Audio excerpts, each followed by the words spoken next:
परिचय। हेलो बच्चों, हम चिड़ियाघर में हैं। यहाँ बहुत सारे जानवर हैं। बड़ा सा मोटा हाथी, लंबी गर्दन और चित्तीदार खाल वाला जिराफ, बड़ा सा भूरा भालू। जरा इन्हें फिर से देखो। इनमें से सबसे लंबा कौन है? हाँ, सही कहा, सबसे लंबा है जिराफ। आज हम चीजों की तुलना करना सीखेंगे।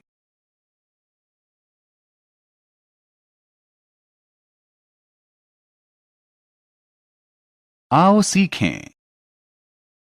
चीजों की तुलना करना। बड़ा, छोटा, पतला, मोटा, भारी और हल्का जैसे शब्दों को चीजों के साथ जोड़ना। छोटा या बड़ा। हम यहां दो बॉक्स देख रहे हैं, लेकिन ये अलग अलग आकार के हैं। जब दो चीजें समान आकार की नहीं होती, तो हम उनकी तुलना करते हैं। जो चीज कम बड़ी होती है, उसके लिए छोटा शब्द, और जो उससे बड़ी होती है, उसके लिए बड़ा शब्द इस्तेमाल करते हैं। बाल्टी ए बाल्टी बी से छोटी है। सबसे बड़ा या सबसे छोटा। याद रहे, तोता लाल मिर्चें खाता है। मिर्चें छोटी भी होती हैं और बड़ी भी होती हैं। इन तीन मिर्चों में से पहली सबसे लंबी है और तीसरी सबसे छोटी है। पतला या मोटा। कुछ चीजें पतली होती हैं और कुछ मोटी होती हैं। बाईं तरफ दी गई किताब पतली है, दाईं तरफ दी गई किताब मोटी है।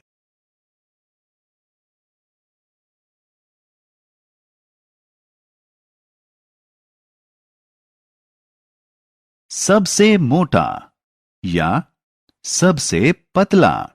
तीन से ज्यादा चीजों की मोटाई की तुलना करने के लिए हम सबसे मोटे और सबसे पतले शब्दों का इस्तेमाल करते हैं। पहली छड़ी सबसे मोटी है, तीसरी छड़ी सबसे पतली है।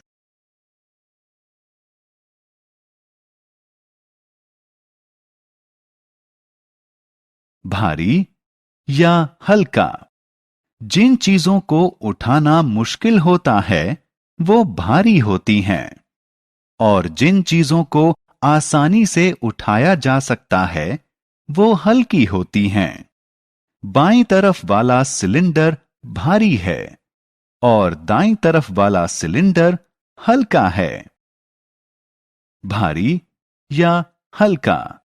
जिन चीजों को उठाना मुश्किल होता है, वो भारी होती हैं, और जो चीजें आसानी से उठाई जा सकती हैं, वो हल्की होती हैं। बाईं तरफ वाला पत्थर भारी है और दाईं तरफ वाला पत्थर हल्का है। लंबा या छोटा। कुछ पेड़ लंबे और कुछ छोटे होते हैं। जिराफ लंबा होता है, चूहा छोटा होता है।